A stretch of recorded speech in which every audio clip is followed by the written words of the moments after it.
¿Qué tal? Mi nombre es Viviana Trigoso, soy psicóloga clínica y de la salud. Trabajo a nivel psicoterapéutico y soy docente de la Pontificia Universidad Católica del Perú. En esta ocasión los voy a acompañar con el tema Primeros auxilios psicológicos frente al estado de emergencia por COVID. Vamos a dialogar acerca del uso de esta técnica, aterrizándolo a este contexto en particular. Vamos a empezar dialogando en primer lugar, revisando a qué nos referimos con una crisis. Las crisis son un estado temporal de alteración y desorganización que se producen cuando una situación resulta inesperada y es vivenciada como amenazante. Nos provoca pérdidas diversas, tanto a nivel individual como colectivo, y suele demandar diversos esfuerzos a distintos niveles, tanto a nivel personal, colectivo, político. Y es importante identificar eso. Las crisis pueden ser de distinto índole, políticos, sociales, naturales o sanitarias, como la que estamos viviendo el día de hoy.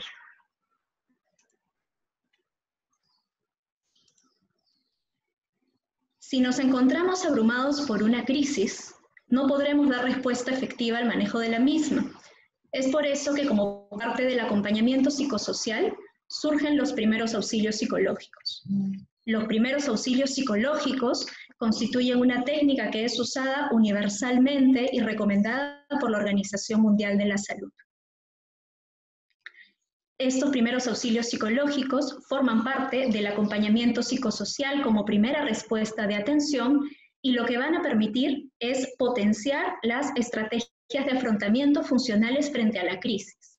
¿A qué nos referimos con ello? Aquellas formas de pensar, de sentir, de actuar, que van a permitir que la persona pueda sobrellevar emocionalmente la situación de tal manera que pueda emprender aquellas acciones necesarias para poder estar seguros, para poder tomar decisiones que faciliten su adaptación y manejo de la crisis actual. Dicho eso, vamos a empezar el tema dialogando acerca de las características del protocolo de los primeros auxilios psicológicos, pero adaptándolos al contexto que estamos viviendo actualmente. Es importante en ese sentido comprender que las diversas técnicas que nosotros conocemos y estrategias deben adaptarse a las circunstancias y esto no debe ser en viceversa. Por ejemplo, la situación que estamos viviendo actualmente por el distanciamiento social va a demandar que muchas de las intervenciones tengan que darse a distancia, no solamente en distanciamiento físico, presencialmente, sino incluso que se tenga que incorporar intervenciones a nivel telefónico, por ejemplo. Vamos a tomar en cuenta en este momento cuáles son las particularidades de esta crisis que estamos enfrentando. Esta pandemia y las consecuentes medidas de protección que tenemos frente a la misma, como es este distanciamiento social, traen consigo amenazas y pérdidas a distintos niveles. Amenazan la salud, la libertad que tenemos para salir, para movilizarnos, la permanencia y estabilidad laboral, la estabilidad económica, nuestros vínculos sociales, el contacto se ve totalmente afectado. A su vez, resulta incierto, impredecible el curso que esta situación va a seguir. No sabemos cuánto va a durar, no sabemos cuáles son las características que van a acompañar en un mediano y largo plazo, y eso hace que sea muy difícil identificar cuáles son las medidas de acción con las que contamos para ello. Por otro lado, esta situación está revelando y potenciando múltiples riesgos y situaciones de vulnerabilidad, tanto a nivel físico, mental y social, como puede ser el abuso infantil, violencia de género, el desarrollo o agudización de ciertas psicopatologías.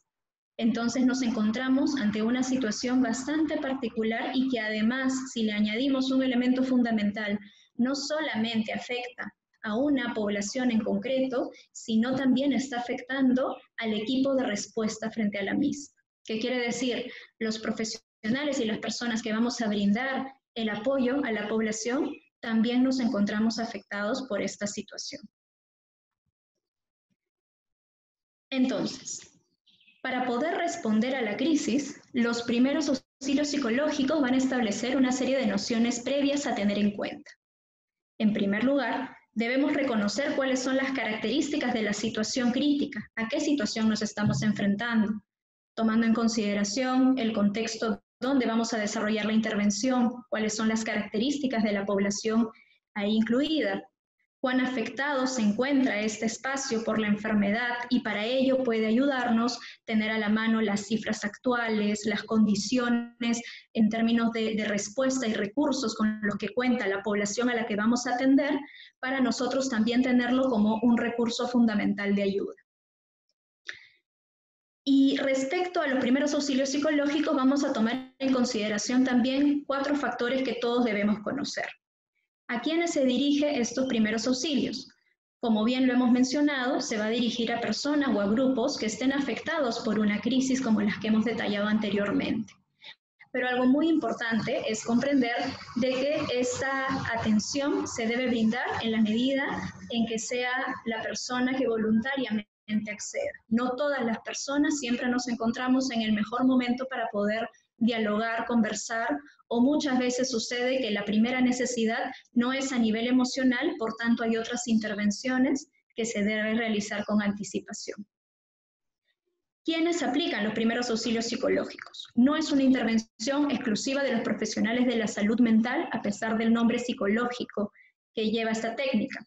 Esta técnica puede ser aplicada por diversas personas siempre y cuando haya una capacitación previa respecto a los pasos a seguir en la misma. ¿Cuándo es que se deben aplicar? Se deben aplicar lo más pronto posible a la respuesta de crisis. Mucha literatura menciona que la mayor efectividad se tiene en las primeras 72 horas. Sin embargo, estudios posteriores muestran que tiempo después también va a tener un impacto importante. Y esto porque, más aún con una situación con la que estamos enfrentando el día de hoy, la crisis puede ser vivida de manera diferenciada por cada persona. Por tanto, el impacto emocional puede ser más intenso en momentos diferentes.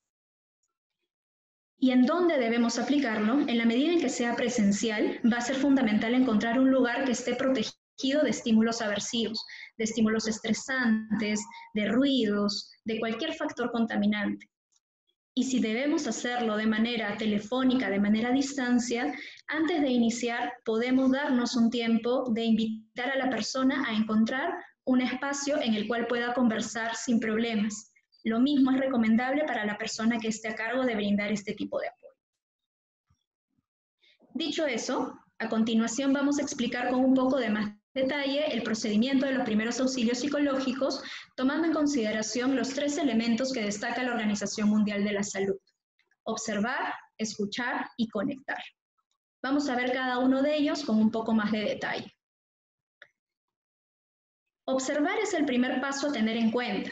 Mediante la observación podremos identificar las principales fuentes de recurso en la zona donde vamos a apoyar, tomando en consideración las características propias de la crisis, pero sobre todo de la población, y cuáles son las condiciones para poder brindar el espacio de ayuda que ofrecen los primeros auxilios psicológicos. Podríamos decir que funciona como una especie de tamizaje inicial, de revisión general, que nos va a facilitar identificar condiciones mínimas de seguridad, tanto para las personas que estamos atendiendo como para nosotros mismos que prestamos el servicio, y principales requerimientos de atención, así como los niveles de especificación, de especialización que tenemos que tener para los mismos. Ello nos va a permitir organizar de mejor manera la intervención antes que sea propiamente iniciada. Y vamos a ver algunas particularidades en el caso del COVID-19. Nuestra observación como tal puede verse limitada precisamente por el distanciamiento social, tanto porque dentro de lo presencial podemos tener restricciones en la distancia, como que el apoyo que vayamos a brindar se tenga que dar a nivel telefónico o a través del Internet. En ese sentido, debemos entonces considerar las variables que consideramos acerca del contexto, las que hemos mencionado anteriormente, pero anticipándonos a identificar de manera concreta posibles apoyos emocionales que puedan necesitar las personas que llaman, las personas con las que nos contactamos. Pueden llamar, por ejemplo, personas ansiosas por algún síntoma en particular, por tener familiares afectados por COVID-19, personal de salud, y en ese sentido es importante reconocer las herramientas con las que ya se cuenta a nivel del Ministerio de Salud, a nivel de nuestras instituciones, para poder tenerlas a la mano. Es importante también que estemos al tanto de los riesgos a los que puede estar expuesta la población a la que vamos a atender. Y en esta especie de tamizaje telefónico debemos también iniciar explorando y dándonos cuenta de que la persona esté contando con características básicas de seguridad, como lo mencionábamos anteriormente. No las vamos a poder observar, pero podemos ir identificando. Y si vemos alguna situación de peligro, estamos viendo alguna situación de mayor vulnerabilidad, podemos ayudarnos con algunas preguntas que van a funcionar como nuestros ojos a distancia. Por ejemplo, ¿te encuentras con alguna persona cerca que sea de ayuda, que te pueda asistir frente a esta situación que me estás comentando? De tal manera, tenemos una visión dentro del espacio en el cual nos está llamando la persona. Una vez que hemos observado estas características preliminares, que como hemos dicho, vamos a observarlas presencialmente o en su defecto vamos a tomarlas en cuenta a nivel de distancia, vamos a pasar a la siguiente fase, que es llamada la escucha, el escuchar. Y aquí esta fase nos permite iniciar un vínculo que permita la atención a las necesidades de la persona, y esto va a abrir paso a la consecuente toma de decisiones para su cuidado. En ese sentido, esta parte es la que nos ayuda a iniciar el contacto. Vamos a empezar por presentarnos, y ahí depende también el protocolo que tengamos a nivel institucional o cómo nosotros lo hemos organizado, presentándonos con nuestro nombre, cargo si fuese necesario, dependiendo de los protocolos de atención, dando también las pautas y las cláusulas necesarias del consentimiento informado respecto a esta ayuda. Y en ese momento también nos toca escuchar las necesidades o el pedido de atención. Debemos partir por la pregunta: ¿en qué lo puedo ayudar? ¿Lo puedo ayudar en algo? Dejándolo de manera bastante abierta, de tal manera que podemos ver cómo la persona se va aperturando este espacio y cuáles son las necesidades que en primer lugar identifica. Algo que es importante recordar es que no debemos presionar en este momento ni interrumpir a la persona mientras habla. La persona le está costando, a partir de la crisis, poder articular palabras, y debemos estar atentos a ello. Puede pasar, por ejemplo, que se encuentre muy abrumada para hablar, que le cueste articular estas palabras, que emocionalmente esté muy tomada. En ese sentido, si se da esa situación, conviene que nos tomemos el tiempo para regular la emoción. Por ejemplo, podemos invitar a que la persona ponga en práctica algún ejercicio de respiración. Y ahí es bien importante que validemos ese momento, lo que estamos evidenciando. Noto que está muy angustiado, que le está costando hablar con claridad. ¿Le parece si practicamos juntos un ejercicio de respiración que le permitirá contarme mejor en qué puedo ayudarlo? De tal manera hacemos esta invitación a la persona. Recomendamos que puedan instruirse también en diversas estrategias de respiración, de relajación, que puedan serles útiles en ese momento. Va a ser importante también orientar la intervención a las necesidades específicas y particulares de ayuda. La persona puede estar muy abrumada y mencionar distintas cosas a la vez. Hay que ser muy respetuoso y valorar lo que la persona nos va contando. Podemos decirle: entiendo que son muchas cosas que le generan miedo en este momento. ¿Le parece si empezamos por esta que ha mencionado más veces, que es el temor de contagiarse? Por ejemplo, adaptándolo a este contexto. Durante todo el diálogo es fundamental que nos mostremos empáticos con las emociones, con las preocupaciones, a pesar de que muchas veces podamos no compartir ellas. Lo que es importante es que recordemos que todas las personas somos diferentes y que cada emoción es válida, más aún en un momento de crisis, que es un momento de ajuste. Podemos dar expresiones como: comprendo lo que mencionas, muchas personas están enojadas por no salir de casa, e inmediatamente después abrirnos paso a lo que van a ser también las siguientes fases de ir identificando alternativas.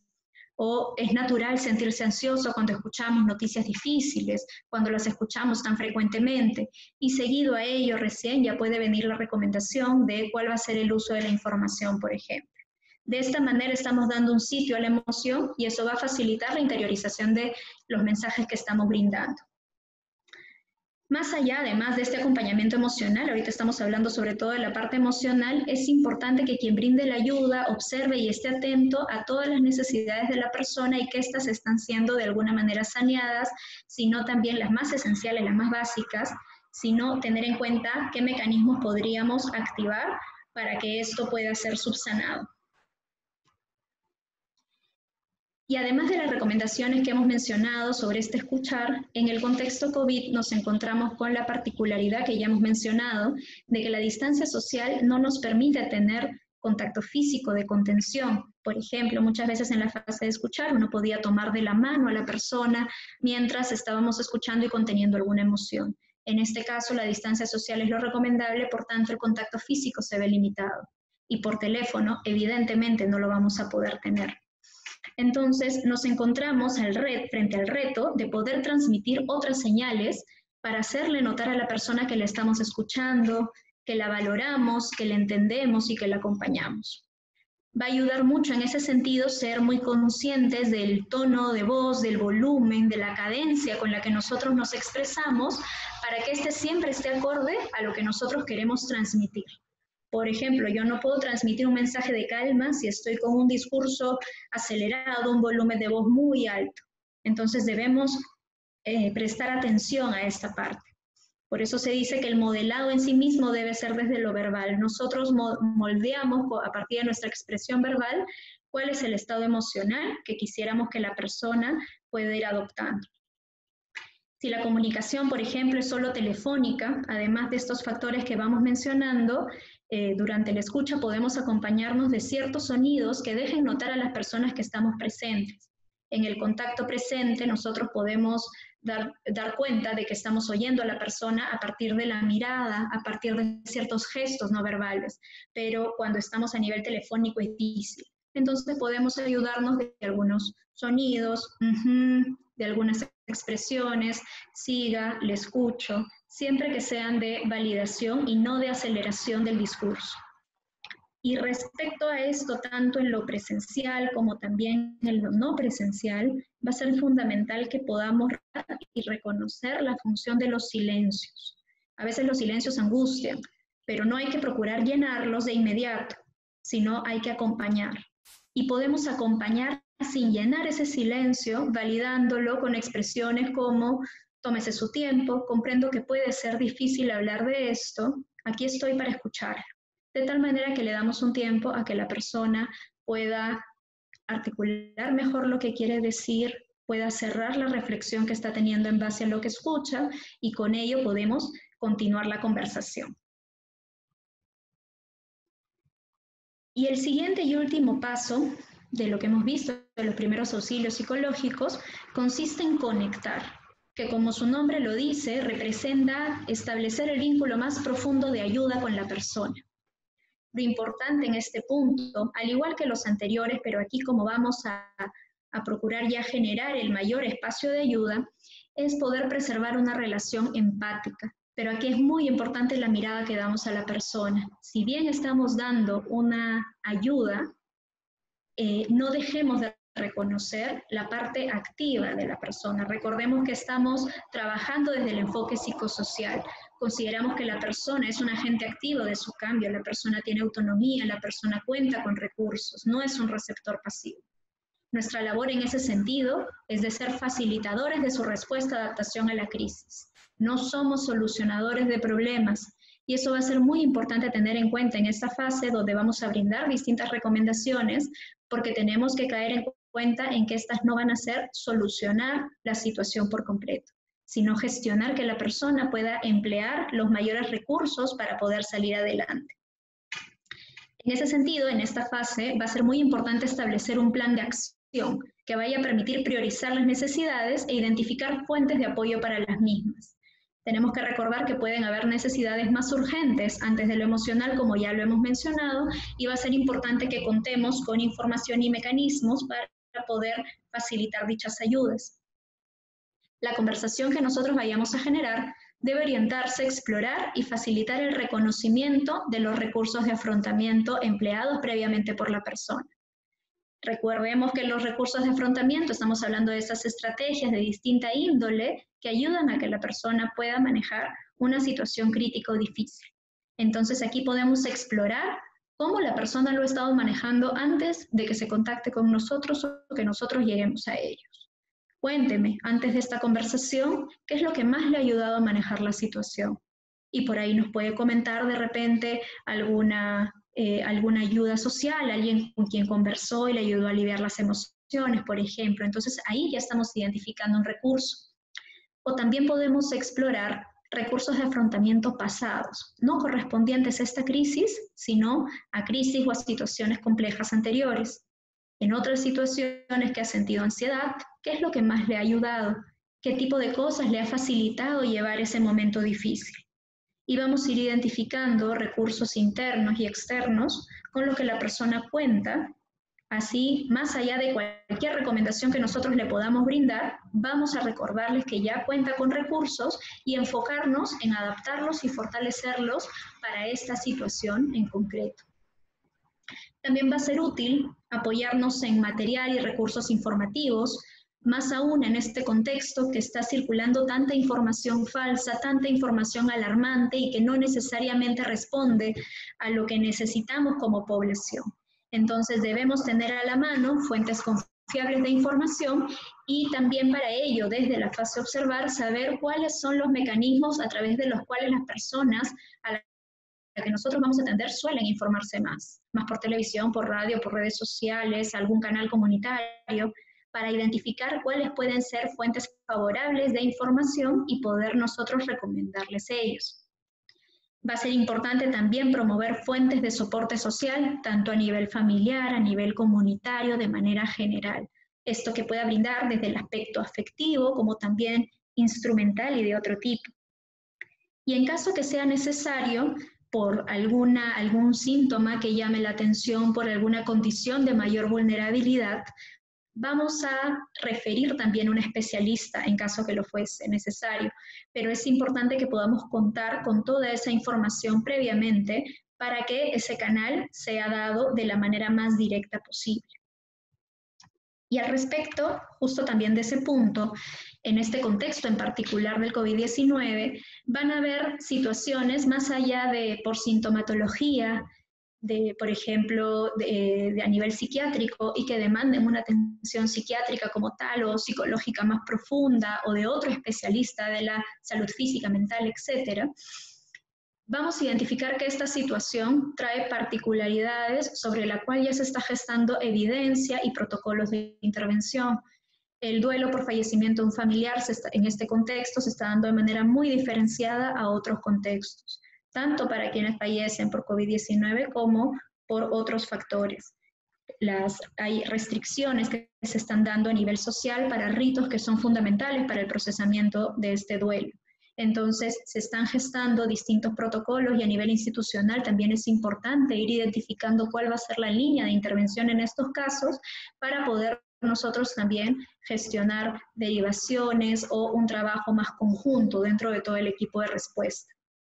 Asimismo, podemos encontrarnos también con personas que estén acompañando o estén al cuidado de población vulnerable, pacientes crónicos, personas con discapacidad, adultos mayores, y también hay protocolos de atención importantes a considerar en ello. Personas que estén expuestas a violencia, por ejemplo, hay otro tipo de respuesta que se está dando para poder evitar esa exposición constante al riesgo. Entonces, recomendación para esto, desde las fases previas debemos ir identificando cuáles son los mecanismos de ayuda con los que podemos contar. Y para ir cerrando esta presentación, vamos a ir tomando en consideración cómo cerramos la intervención. Toda intervención debe ser cerrada a modo de un resumen de esta conversación. Y ahí va a ser importante que podamos resumir esta conversación resaltando los temas más clave discutidos, que puede ser el motivo principal de ayuda o el que más se ha trabajado y sobre todo los puntos de acción, haciendo un énfasis especial a los recursos con los que cuenta la persona o que ha descubierto la persona en esa conversación para poder sobrellevar ese problema. Va a ser importante también establecer acuerdos con la persona por si necesita alguna conversación de seguimiento, por si necesita algún apoyo adicional. Y de ser así, a partir de los protocolos con los que se cuenta a nivel institucional, de la planificación que tengan previa a brindar este apoyo, se le puede dar las pautas y las recomendaciones del caso. Y algo bien importante también es que se pueda finalizar la intervención agradeciendo la conversación. La persona nos ha brindado confianza, ha aperturado sus emociones y es importante también que reconozca ello. Y validemos también lo importante que ha sido para la persona el que pueda recibir la ayuda y encontrar estos mecanismos que le van a ayudar a llevarlo mejor. Entonces, a modo de un resumen, hay una serie de elementos a tener en consideración. Estas recomendaciones vienen de diversa bibliografía en relación a los primeros auxilios psicológicos y han sido actualizados a partir de información de la Cruz Roja, precisamente por el contexto del COVID-19. Entonces, hay algunos puntos que tenemos que tener en cuenta de lo que podemos, debemos hacer y aquellas cosas que no. De manera breve, vamos a sintetizarlo en que va a ser importante que escuchemos más que hablemos. Entonces, no debemos presionar a que las personas hablen, no debemos hacer que aceleren su discurso. Hay que ser más receptivos en el diálogo. Y en ese sentido, nos va a ayudar que cuando nosotros vayamos a intervenir, lo hagamos a partir de preguntas que sean de tipo abierto. Cuándo, qué, quién, y que permitan que la persona pueda expresar más al respecto. Con esa narrativa va a poder entender un poco mejor qué es lo que está pasando y nosotros también a modo de ayuda. Hay que evitar hacer preguntas del por qué, especialmente porque sabemos que en muchas de estas situaciones nosotros no vamos a encontrar una causa directa y así la encontráramos, no va a ser necesariamente una fuente de solución de la situación. Debemos reconocer y validar las emociones, como ya lo hemos mencionado. Nunca debemos usar expresiones de juicio, de invalidez de emociones, o que puedan subestimar lo que la persona sabe, lo que la persona está haciendo, lo que la persona puede contar como para poder hacerse cargo. Hay que ayudar a reconocer los recursos internos de la persona y las diversas capacidades de afrontamiento, como ya lo hemos mencionado, a partir de los recursos que han empleado anteriormente o que están aplicando ya en este caso. Va a ser fundamental que brindemos información clara y sencilla, sin tecnicismos. No hay que usar conceptos muy rebuscados, hay que hacer una comunicación fluida. Nos va a ayudar mucho a escuchar cómo la persona se expresa y de preferencia usar las mismas palabras que la persona está empleando para poder, digamos, que se interiorice mejor el mensaje. Va a ser importante que como personas de ayuda nos encontremos calmados y dispuestos a la escucha. Y para ello va a ser fundamental que previo a brindar estos apoyos, nosotros encontremos dentro del equipo algún nivel de soporte, de estrategias que podamos tener para poder solucionar si se viniera alguna situación que nos sea difícil de manejar antes de empezar la ayuda. De pronto me encuentro muy ansioso, me encuentro muy preocupado, va a ser importante que me tome un tiempo antes de poder escuchar a una persona, para que no haya un conflicto mayor a nivel interno en cuanto a esta ayuda. Hay que permitir que la persona exprese sus emociones, porque ello va a facilitar también el procesamiento de las mismas.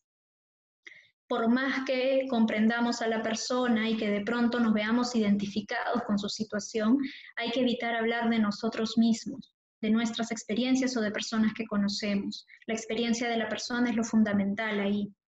También hay que evitar dar falsas promesas o invadir con creencias propias. Por más que sea con la mejor intención, no podemos asumir que nuestra manera de pensar, de sentir, va a ser la que más le va a ayudar a la otra persona. Lo que nos toca es mirar a la persona que tenemos al frente e identificar sus recursos y potenciarlos. Finalmente, de alguna manera todo esto se va a enmarcar en respetar los principios éticos que se suscriben a toda práctica de ayuda. Entonces, una recomendación también a todos los equipos es que puedan hacer una revisión de estos principios éticos, de cuáles son sus objetivos de ayuda y a partir de ahí pueden hacer su propia lista de qué es lo que pueden hacer, lo que les toca hacer y aquellas cosas que hay que evitar. Entonces, a forma de cierre, es recordarle 2 puntos fundamentales, más allá de los conceptos y las fases que hemos revisado. Los primeros auxilios psicológicos constituyen, como hemos visto, una herramienta de acompañamiento psicosocial útil para el manejo emocional, para facilitar el manejo emocional de una crisis, potenciando las estrategias de afrontamiento. No pretenden ser la única intervención ni que vayan a abarcar toda la complejidad de la crisis. Son una medida de primera respuesta para favorecer el funcionamiento de la persona a que pueda seguir los siguientes pasos y tomar las decisiones para manejar la crisis. También es importante recordar de que no es una técnica exclusiva de los psicólogos, por tanto, que todo profesional de la salud, todo agente comunitario, toda persona cercana a la atención a personas en crisis, en este momento a todos nos sería útil, va a ser muy favorable que nos capacitemos en esta técnica para poder aplicarla también con las personas que tenemos de manera cercana. Muy bien, con ello hemos concluido el tema. Les agradezco la atención y ha sido un gusto poder acompañarlos en este tema. Gobierno del Perú. El Perú primero.